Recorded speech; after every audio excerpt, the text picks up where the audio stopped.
नमस्कार। संस्कृति केसर कुल आज पहुंचा है झांसी ही नहीं, बुंदेलखंड के बुंदेली के विख्यात कवि साहित्यकार आदरणीय ज्ञा प्रसाद वर्मा मधुरेश जी के।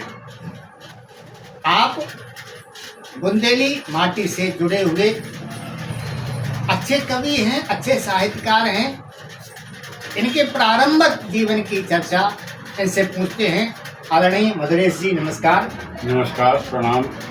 आपको मैंने आकाशवाणी से सुना और एक चैनल पर भैया जी कहन में आपकी कविता को भी सुना। आपकी ख्याति मुझे आपके पास खींच लाई है। तो वर्मा जी, मैं आपसे आपके प्रारंभिक जीवन बालकाल से शिक्षा दीक्षा के विषय में जानना चाहता हूँ। आप गांव की माटी से जुड़े हैं, बुंदेली माटी के आप हीरा हैं। अपने प्रारंभिक जीवन की चर्चा थोड़ी सी करें। आपके चैनल को हृदय से मैं धन्यवाद देना चाहता हूँ, जो कि आप हमारे निवास पधारे हैं। जैसा कि आपने हमारे बचपन के जीवन के संदर्भ में पूछा है, मैं कुंवर तहसील जिला जालौन के अंतर्गत ग्राम सेता गांव आता है। हमारे गांव में क्योंकि प्राइमरी स्कूल नहीं था, हमारे गांव के बगल पे एक गांव है एमलौरी, वहाँ पर प्राइमरी स्कूल था, जहाँ पर हमारी प्रारंभिक से कक्षा 5 तक परीक्षा हुई। इसके बाद कुंवर में SRP इंटर कॉलेज में कक्षा 6 में मेरा एडमिशन हुआ। वहाँ कक्षा 6 से लेकर के इंटर तक हमारी एजुकेशन SRP इंटर कॉलेज कुंवर में हुई। चलिए, आपकी इंटरमीडिएट की शिक्षा की चर्चा करते हैं और पारिवारिक विवरण भी जानते हैं। क्योंकि इंटर तो मैंने SRP इंटर कॉलेज पहुँच किया था। इसके पास BA और MA का अध्ययन करने के लिए मैं DB डिग्री कॉलेज उड़े गया, जहाँ MA पूरा नहीं हो पाया तो मेरी सर्विस लग गई थी FCI। इसके बाद हमने MA अर्थात से झांसी BKD से किया और यहीं BKD झांसी से हमने LLB की सर्विस के साथ साथ।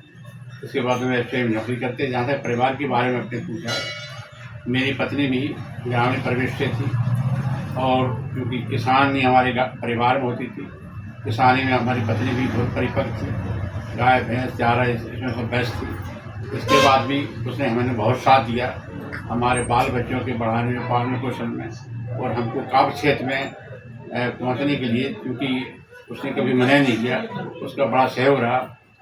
क्योंकि पहले कभी तो नहीं था, लेकिन कविता सुनने का बड़ा शौक था।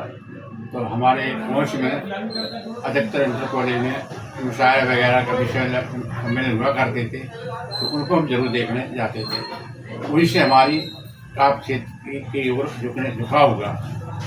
इसके बाद भी फिर TV का दौर भी आया, उस पर भी हम कविताएँ बहुत सुनते थे। हमने दीनहीन को देख करके गरीबों की मदद करने का विचार किया। उस गरीबों को हमने अपने मकान पर रखा, कोई पैसे नहीं लिए, उनको जाके पढ़ लिख सकता है। और हम प्रभावित थे करो गरीबों के ऊपर दया करने की। हमने वादा किया था कि मेरी नौकरी लगेगी, जिनके पास किताबें नहीं होती पढ़ने के लिए, उनकी हमें जरूर मदद करेंगे। इस प्रकार हमने अपने मकान में 16 लोग रखे और मेरी पत्नी ने उनको खाने पीने की व्यवस्था में बहुत मदद की। कभी उनसे कोई हमने किराया नहीं लिया। मैं भी खुद किराए के मकान पर रहता था। उनको क्रमशः 2-2, 3-3 करके ऐसे हमने कई साल लोगों रखे। जब वो नौकरी पहुंच गए, वो हमें भूल गए, तब हमारे अंदर हृदय कविता जागी है। वहाँ से कुछ शब्द आए, तो वो शब्द इस प्रकार थे कि जिस रास्ते पर चलकर लोग पहुँचे अपने मुकाम पर, मंजिल क्या हासिल नहीं भूल कर उस रास्ते का नाम कर। अपने पैरों पे खड़े ना हुए तो तारीफ करते थे हमारी सुबह से शाम तक, और मतलब उनका निकल गया तो बंद कर दी दुआ सलाम तक। उनकी लाचारी को देखकर हम तरस खाते रहे, वह हमें उल्लू समझकर अपना मतलब बनाते रहे। वह हमें उल्लू समझकर अपना मतलब बनाते रहे। मेरे आशियाने में आकर किसने नहीं डेरा डाले, मेरे आशियाने में आकर किसने डेरा नहीं डाले। अब अपने मुसीबत के ऊपर हमारे आशियाने में आके ही काटे, जब मुसीबत हम पर आई तो किसी ने आके नहीं बांटे। ये हमारी यहाँ से कविता अपने आप निकली, ना हमने किसी को गुरु आज तक बनाया, ना कहीं सीखी हैं। दूसरों की कविताएँ सुन करके जो भाव अंदर से जाग आते हैं, उसी पे हमारी बनती रही। कुछ ऐसा दौर आया इसके वक्त में कि पहले तो हम अपने दफ्तर में कविताएँ पढ़ते थे, हमेशा कार्यक्रम हुआ करते थे हमारे यहाँ हिंदी साहित्य का जोर हमारे विभाग में अलग रहता था। इसके बाद हमको नवचेतना साहित्य संस्था से जुड़ने का सौभाग्य मिला, जहाँ हमारे कुंवर के सी रोजा जी साहब थे उसके अध्यक्ष, तो उन्होंने हमको वहाँ पर जोड़ा है।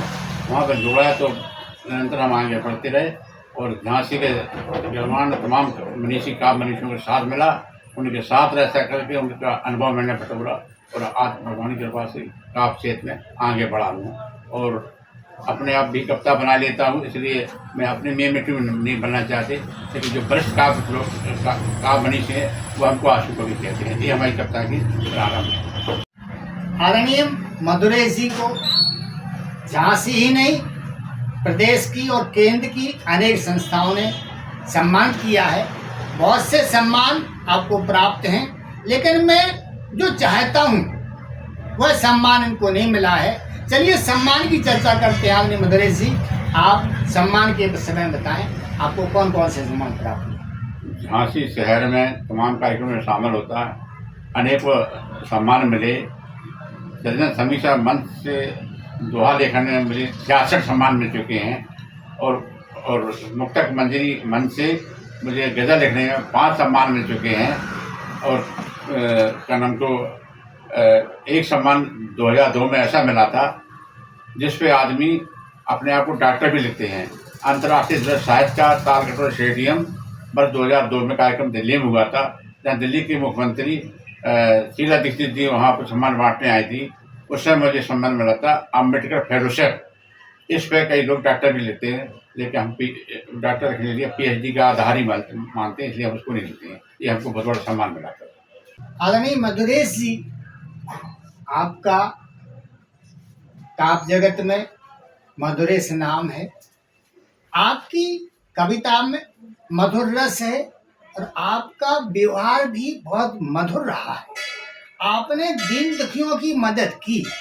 कविता वहीं से शुरू होती है, जब हृदय में करुणा आती है तो काव्य रस फूट पड़ता है।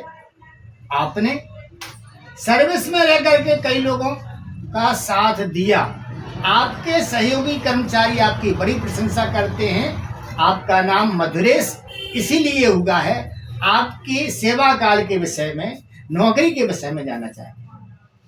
मेरी सर्विस FCI विभाग में थी, क्योंकि हमने दरिद्रता गांव में देखी है और ये भी देखा है कि लोग बिना पैसे लिए काम नहीं करते हैं। तो मैंने ध्येय बनाया था, क्योंकि हम ये विश्वास रखते हैं पैसा उन्हीं से लोग रिश्वत में लेते हैं जो लाचार बेबस होते हैं। हमने अपने विभाग में किसी प्रकार की किसी पैसे आशा नहीं करी, जबकि मैं 15 साल गेहूं चावल के जो RO कटते हैं ऑर्डर, उस पर अभी रहा हूँ, पर मेरा मन कभी विचलित नहीं हुआ। इसके बाद 15-16 साल एडमिन में रहा, जहाँ विभागीय लोगों की सर्विस बुक तैयार की जाती है, उनकी LTC, उनके टूर संबंधी, उनके छुट्टी संबंधी, उनकी जीवन में घटनाएं घटी हैं, उनकी सर्विस बुक एंट्री करना। हमने कभी किसी से काम नहीं किया। किसी का लफड़ा फंसा है तो उनका हमने काम किया। अगर उन्होंने हमसे कहा चलो बरमाइश चाय, हमने यहाँ को चाय पिलाने तो एक दिन पहले पिला जाते, अब हम आपके यहाँ चाय नहीं पी सकते। निःशुल्क सेवा की लोग वो लंच मनाते हैं, किसी का काम है तो लंच नहीं मनाते बैंकों की तरह कि हमारा लंच होगा और काउंटर बंद कर दो।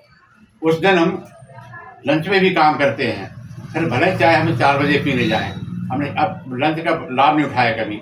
इसी प्रकार जब जनवरी का महीना आता था तो लोगों का एनकेसमेंट बनता था, तो बड़े नंबर लगते थे, हमारा रजिस्टर बन जाता था, 1 महीना नंबर आते थे। हमने जी जान संघर्ष की, कभी कोई रजिस्टर नहीं बनाया, और चाहे लंच हो चाहे रात शाम के 6 बज गए हों, हमने हर विभाग के कर्मचारी का काम किया। हर विभाग के कर्मचारियों ने महत्व दिया, बहुत इज्जत दी मैंने। हम उनको हम बेशमत नहीं करेंगे, क्योंकि हमने मेहनत की, उसका मीठा फल हमें मिला है। कभी किसी विभाग में किसी से बुराई नहीं हुई, कभी किसी के कोई हमसे नाराज नहीं हुआ। हर एक बात को हंस के ही टालते थे। अगर किसी का काम नहीं हुआ तो हमने मुस्कुरा के उनको तसल्ली दी, वो काम किया। विभाग के कोई भी कर्मचारी आज जो हमारे जीवन काल के हैं, पूछ लिए हमने किसी के कभी दिल नहीं दुखाया। ये हमारा ध्येय थे, क्योंकि हम जानते हैं कि बुराई का फल बुरा होता, अच्छाई का फल अच्छा होता। तो अपना ईमानदारी का दायरा निभाया। ठीक है, आप माटी से उठे और साहित्य के शीर्ष स्थान पर पहुंचे।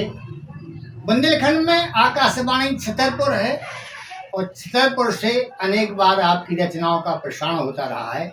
उसमें एक रचना आपकी बहुत प्रसिद्ध है, बुंदेली भोजन का। हम चाहते हैं हमारे श्रोताओं को, हमारे प्रेमियों को, हमारे दर्शकों को आप वो रचना जरूर सुनाएं। इसमें बुंदेली भोजन की बात कही गई। जैसा कि आपने पूछा है आकाशवाणी पर हमारी कौन सी बुंदेली रचना आई थी, उसके संदर्भ में आपको कह रहा हूँ। मेरी जो रचना आई थी मैं स्वयं उसको पढ़ रहा हूँ। ये रचना बुंदेली बसंत में भी हमारी निकल चुकी है, जो कि छतरपुर से पत्रिका निकलती है।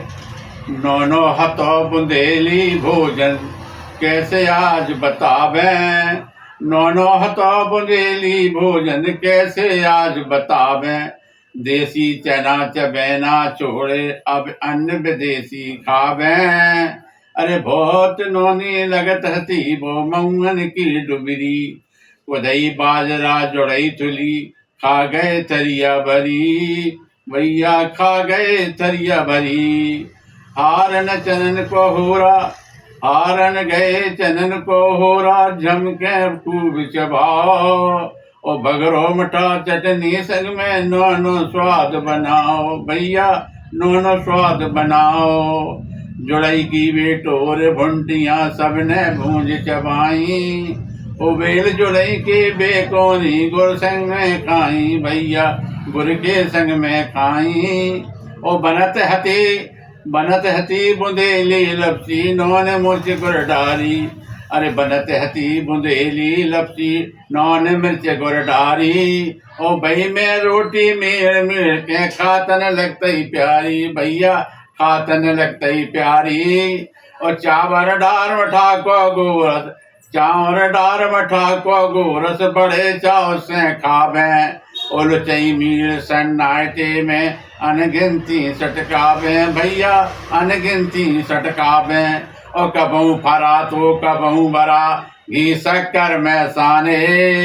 कबहू बरा तो कबहू फरा तो कबहू बरा, घी शक्कर में साने। और भाजी भुर्रा भटा को भरता, कबहू भूल ना पाने, भैया कबहू भूल ना पाने। और कड़ी बड़ी चावल डार में, कड़ी बड़ी चावल दार में, मेरे फुलका मारे, भैया मेरे फुलका मारे। और देखो तो जा जंग फूड ने सबरे खेल बिगाड़े, भैया सबरे खेल बिगाड़े। और जुड़ई बाजरा की रोटी तो मीण महेरी खाई, जुड़ई बाजरा की रोटी तो भैया मीण महेरी खाई। और कंडट सैक पन पतिमुख करिया, खातन बहुत सुहाई, भैया खातन बहुत सुहाई। हारे ले अरे हारे ले जात रहते हैं तुआ, नौन मिर्च गुड़ डारो। हारे ले जात रहते हैं तुआ, नौन मिर्च गुड़ डारो। ओ कछु न पूछो भैया सतुआ, लगे लो चई से प्यारो, भैया सतुआ लगे लो चई से प्यारो। और जोनो हमने चटनी रोटी मठा महेरी खाई, जोनो हमने चटनी रोटी मठा महेरी खाई। दोनों जातन में देखो बीमारी एक घुस ना पाई, जोनो जातन में बीमारी एक घुस ना पाई। अब चाय ब्रेड पकौड़ा जमकर खाते ही लोग, तभी तो अब उनके तन में लग गए हैं 100 रोग, भैया लग गए हैं 100 रोग। देखो तो सभी भूल गए घर की दूध से मैया, अरे देखो तो सभी भूल गए घर की दूध से मैया। और महंगी चाउमीन के बिना स्वाद बनते है नैया, भैया स्वाद बनते है नैया। सड़े बुसे मैदा को भोजन, सड़े बुसे मैदा को भोजन कर रहे लोग पसंद। चर्बी फूली चढ़ो मोटापा छिन गए सब आनंद, भैया छिन गए सब आनंद। और तभी बढ़ रही गैस कब्ज की, घर घर जा बीमारी। तभी बढ़ रही गैस की, तभी बढ़ रही गैस कब्ज की, घर घर जा बीमारी। अब तो बीपी और शुगर ने बुरी दशा कर डाली, भैया बीपी और शुगर ने बुरी दशा कर डाली। मधुरेश अरे की खो कैसे अब हम का समझावें, मधुर सर की को हम कैसे अब का समझावे, कई लोग खड़े सड़क पे नत बिरयानी खावे भैया, नत बिरयानी खावे। बहुत सुंदर आदरणीय मधुरेश जी, आपकी रचना समाज की दशा को देखती है और समाज को दिशा प्रदान करती है। आपके लिखने का उद्देश्य है कि समाज में सद्बुद्धि आए और जो लाभदायक है ऐसे अन्न का उपयोग हो। वास्तव में मिलावट से और रासायनिक से जो अन्न और फसल है वो हमारे जीवन में बीमारी लाती है। आपकी ऐसी रचनाओं का हम अभिनंदन करते हैं और निवेदन करते हैं कि आप समाज में जो शिक्षा देना चाहते हैं, आपकी जो एक प्रतिनिधि रचना हो जो समाज को मार्गदर्शन करे, ऐसी एक रचना और सुनाने की कृपा करें। जब वक्त बुरा आता है तो अपने ही दूर हो जाते हैं, वक्त के उतार चढ़ाव में सारे सपने चकनाचूर हो जाते हैं।